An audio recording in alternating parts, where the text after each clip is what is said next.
The level of income or equity you created depends on the time and effort you put into this whole thing. There is no instant financial freedom. It just doesn't work that way. But I always had my eye on the ball in terms of financial freedom. Never steal from yourself. Never rob your storage. Future you has to be the number one bill. You're listening to the Real Estate Runway Podcast, powered by QUATTRO Capital, where we're all about alternative business and investment strategies to help you amplify life and maximize wealth. Here's your host, Mo the Connector. Real Estate Runway family, what's happening? This is Maurice Philogene. This is not Chad Sutton today. We all know and love Chad. No, this is Maurice. I am one of the 5 managing members of QUATTRO Capital, Real Estate Runway being our flagship podcast. I'm going to come to you from time to time and actually host a couple episodes. Chad and I thought it was a really good idea. In fact, I think all the managing partners are going to come on from time to time because we all have different perspectives, and that's super important. You know, one of the things about real estate, especially syndications and large-scale multifamily, is that when you get involved in it, yes, you are investing in real estate, of course, right? It's what we're all here for.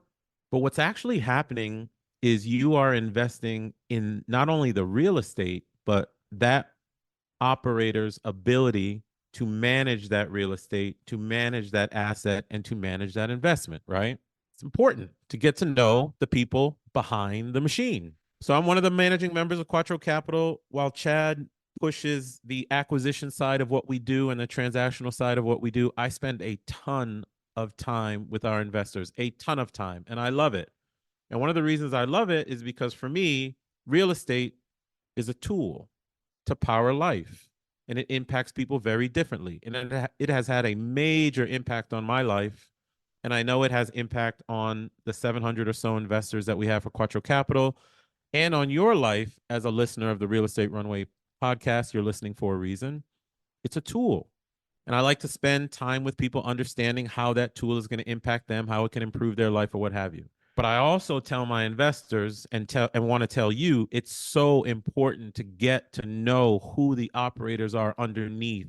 What is their belief system? Where are they from? How do they think about life? How do they think about investing? Most importantly, from my perspective, what is their why as to why they are actually running real estate on your behalf or as a partner or in whatever capacity they're doing? So one of the things I thought I would do today is introduce myself. Some of you guys know me. Like, I talk to a lot of the listeners of the Real Estate Runway podcast quite a bit, but a lot of you don't. I had a wonderful conversation with a good friend of mine by the name of Christopher Nelson in another platform where we talked a lot about, well, there was 2 parts of our conversation. One was how I leveraged real estate and achieved financial independence while I was working my W-2 career. So I was a police officer for 15 years. I was in the military for 22 years, and I worked at a global consulting firm for 25 years. But all the while, I was using real estate to gain my financial independence, and I left career highway at age 46 a couple of years ago, independent. So we talked about that, and I know that that will have impact with you because a lot of you are trying to do the exact same thing. But we also talked about the broader strategies for wealth and integrating it with life and how real estate itself powers life forward and that it's a tool to live life your way and to try life on, as I say. So I thought this wide-ranging conversation would allow you to get to know me, but also an example of one person's journey using single-family real estate to achieve financial freedom and then multifamily real estate to help you and other people, and specifically QUATTRO Capital investors, achieve their own version of financial freedom. But it's just a piece of life. It's not life itself. And that's where I tend to spend my time. I look forward to spending some time with you on the Real Estate Runway podcast. If you want to reach out to me directly, it's Maurice at thequattroway.com. And I'm a listener of this podcast because my man Chad does it all the time and I learn from him constantly. If you are learning from this podcast, I highly encourage you to consider giving us a 5-star rating, whatever your platform, iTunes, Spotify, doesn't matter what it is. We want to get more information out to more people, and that's the way we can do it, by getting 5-star ratings so our information and community will grow. I hope you enjoy this conversation. I hope it gives you some insight into who I am and how real estate can be used to generate financial independence for yourself, your family. Enjoy this episode of the Real Estate Runway Podcast. Today's episode is a single-sode, if you will. I wanted to talk to you about breaking the money rat race and how I did it. If you follow me on social media, if you've heard me talk to other guests on the podcast, I frequently talk about my financial freedom journey, why it was so important, why it really had nothing to do with money. It had everything to do with being able to control my time so I could plug into planet and earth as intended and have experiences and build relationships and things of that nature. But breaking the money rat race is interesting. No one talks about it coming out of college, right? You would think a professor or guidance counselors in high school or whatever would teach you the number one fundamental skill, which is the purpose of you getting that degree is so you can use that degree to get a salary. But then you take it one step further. The purpose of getting a salary is such that you can create income, meaning you use that salary to buy assets. It can be real estate, it can be dividend stocks, it can be anything. It could be intellectual property, it could be building a business. But you want to use that salary to create perpetual income streams that last a lifetime. And that's what I did. So I'm going to talk to you today a little bit about why I did that and how I did that. And hopefully it helps you on your journey. I'm going to take you back to when I was 15 years old. My father sent me on a trip to France. The previous summer, a kid by the name of Matthew stayed with me. He was an exchange student from Paris. My father, knowing that I was an inner city rugrat, running around doing stupid things, decided to send me to France in the summer of 1990. And Matthew's father, Francois, and I'm a French speaker, just so you know, since my family's Haitian. Matthew's father decided to take me and Matthew, 3 days into the trip, take me and Matthew around the country in his old 1983 Range Rover, and it changed my life. It totally changed my life. French food, French wine, French girls, French weed, French views, French castles, French landscape. It was just beautiful. And for an inner city kid like me, when I was 15 years old, I didn't know anything but running around the streets of Boston, taking the T, which is the public transit, and getting myself into trouble. So when I had all these experiences and feelings and emotions on that trip, that stuck with me. And I even wrote a journal. And I don't know why I wrote a journal back then, but I did. And somehow I saved it. And just seeing what I wrote at the age of 15 is pretty interesting. I was saying things like, I didn't know life could feel this way, and I didn't know I can build relationships with people around the world, and I can speak other languages all the time, etc. So that felt good. So I'm going to fast forward to when I was 21. When I got out of college, by happenstance, I picked up the book Personal Finance for Dummies. I learned about passive income, which is essentially you getting paid without physically having to be somewhere, right? It's money that comes in from a passive source like real estate or a dividend stock or intellectual property.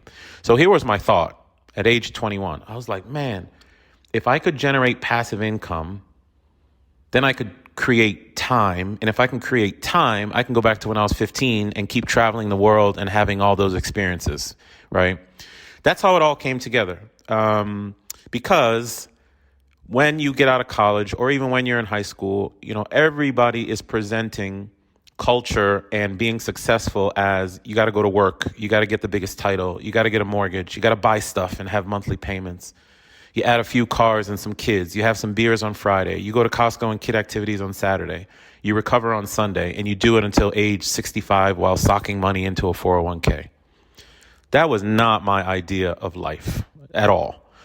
So in 2002, I think I was 25 by that point. I had definitely started reading books in libraries and things of that nature around real estate and money and business and credit and all that type of stuff. I got very intrigued and could always be found in the Fairfax County, Virginia Library in Alexandria, Kingstown, Virginia on a Saturday in aisle 6. That was my first mentor, was aisle 6.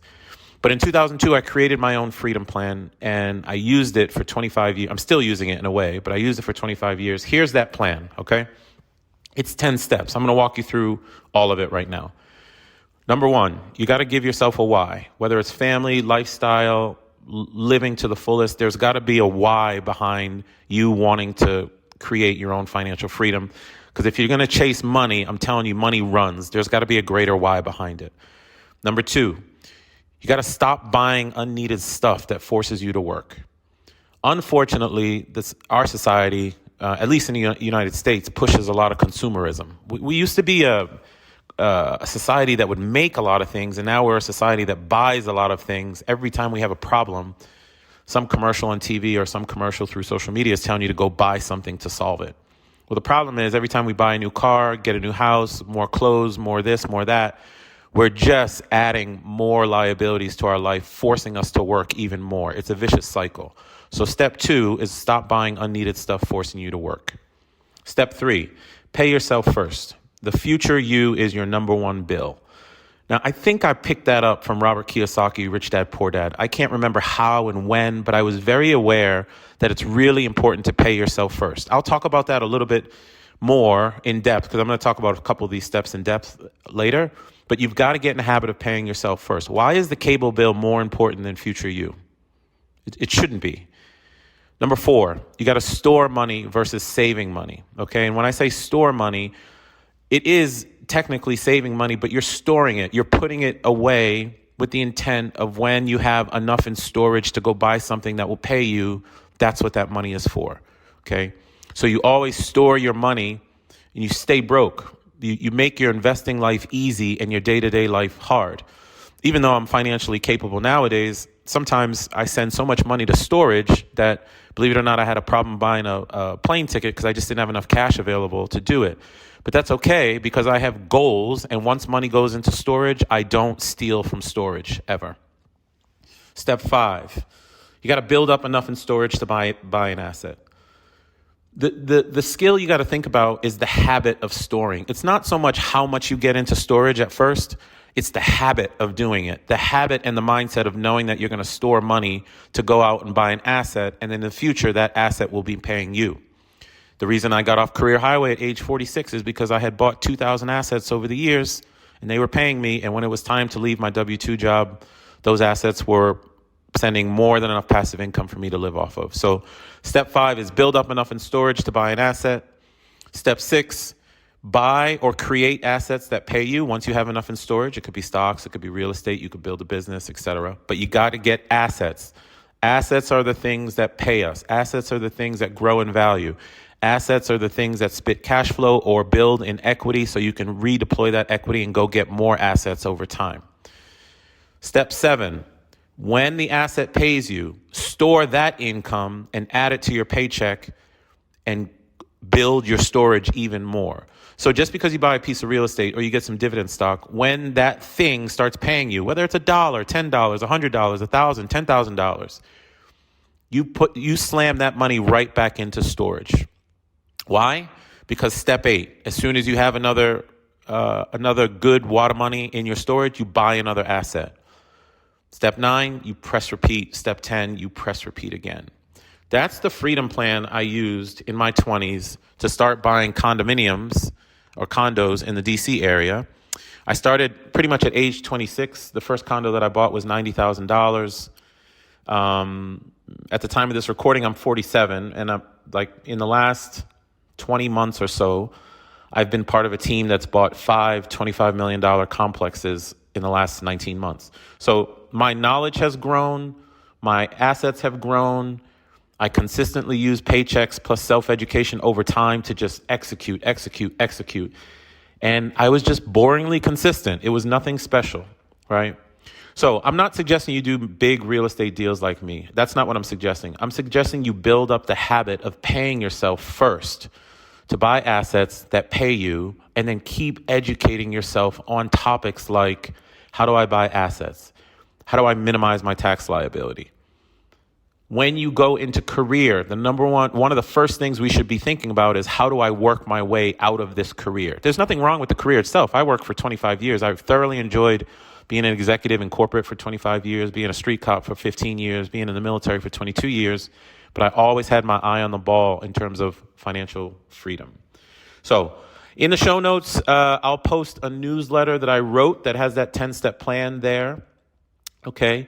And for those of you who are nerds like me on financial freedom, I'm going to talk a little bit about the mindset of steps 3, 4, 5, and 6. Okay.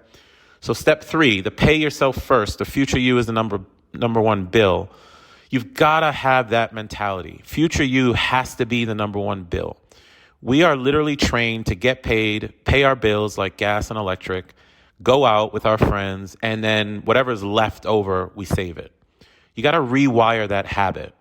As a priority in my 20s and 30s, when I was paid, I systematically, so automation is key, but I systematically sent large portions of my paycheck away for storage before I even looked at bills, because future Maurice was the number one bill.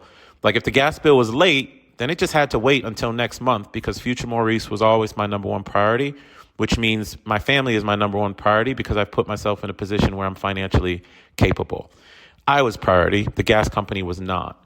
And sometimes what that causes is you start feeling broke because you're always storing money, right? So if you have that broke feeling, good. That's the point. There's so many things taking money out of our pocket now in society. Think speed cameras and groceries and this and that. You have got to pay your future self first as a number one thing, because the world is literally designed to take money from you. Just like I said, tolls, speed cameras, credit cards, dinner out. Before you let it, get rid of your money. Store it away for investing. Pay your future self first.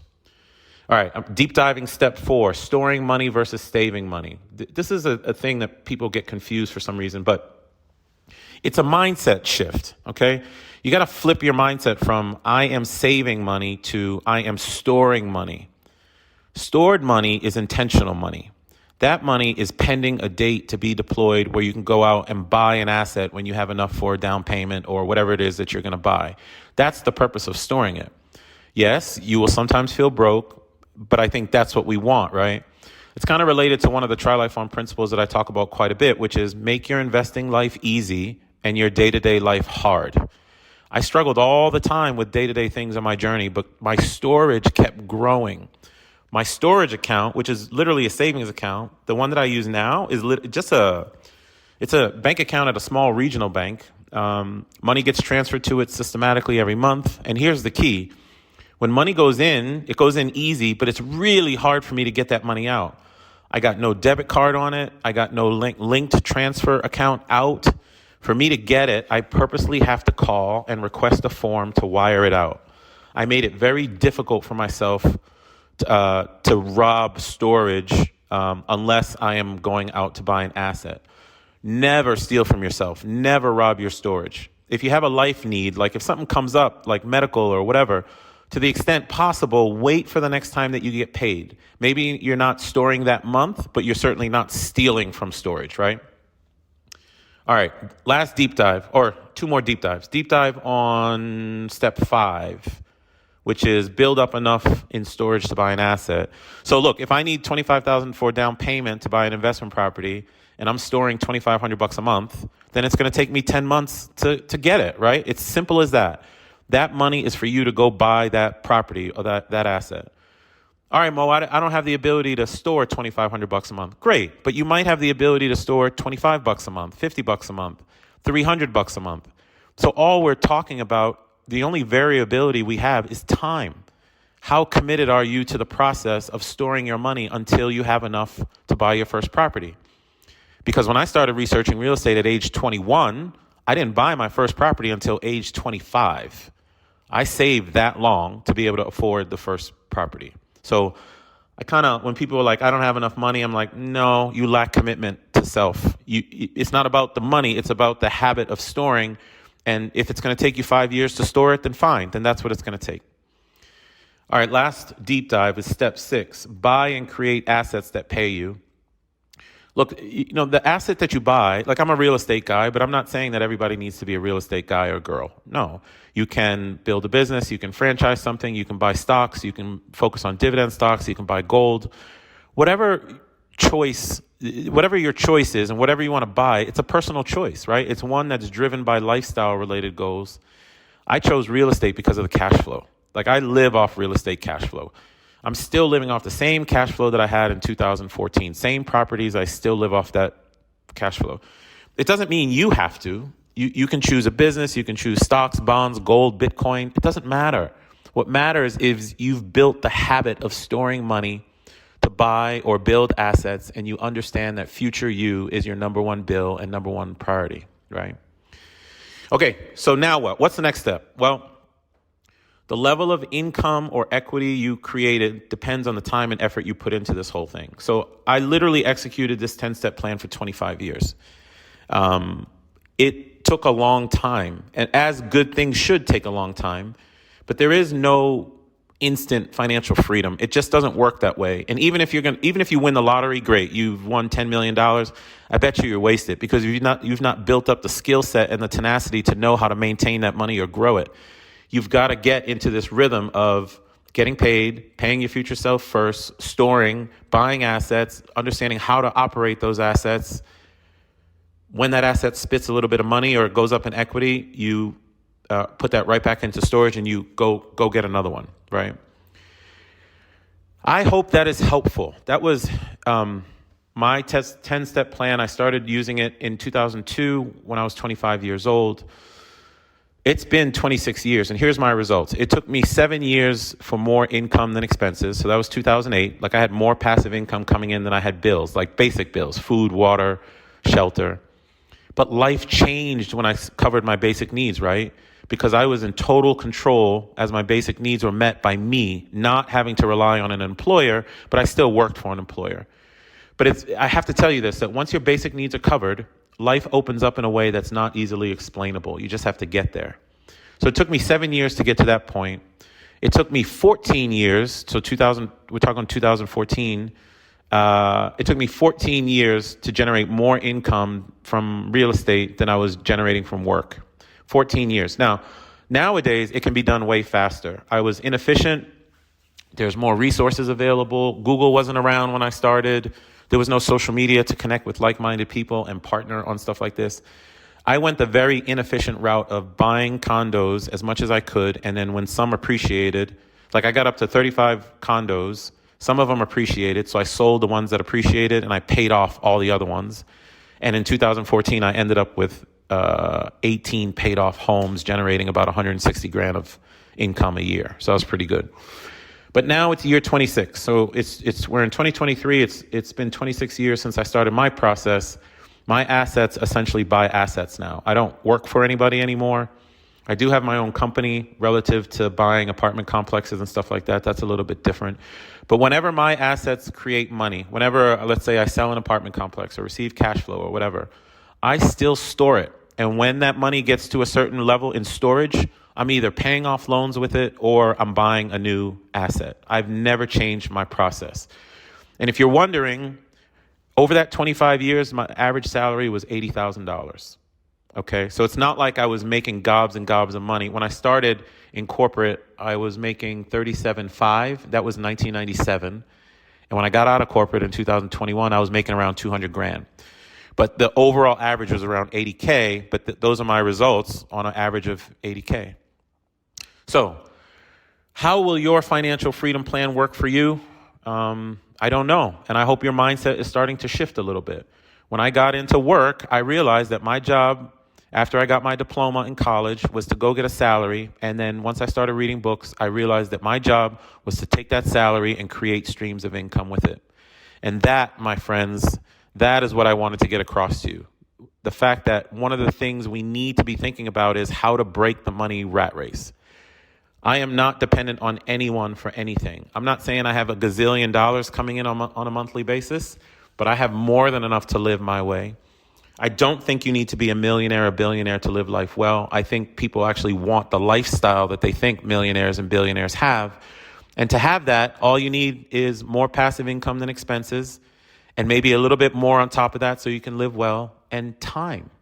And once you have those two factors, you are golden. You are out there trying life on, living your way, plugging into planet and earth as intended. And that's what I am doing right now. As I record this, I'm actually in Beirut, Lebanon today, looking over my favorite Mediterranean view, spending time trying to get you guys information in Try Life on Land. And I hope this has been helpful. I will put the newsletter that articulates this in the show notes so you can click on that link and watch the newsletter. And if you have any questions, just reach out to me at maurice@trylifeon.com or go to trylifeon.com, the website itself, and send me a message through there. I will get it. I appreciate you guys, and I hope you find this useful. I love getting you information that helps you try life on your way. All right. Peace, family. We hope this episode was insightful and brought value to your day. If so, please be awesome and leave us a 5-star review. Find out how Team Quattro can help you at thequattroway.com and scroll down for more info. Until next time, this is the Real Estate Runway Podcast.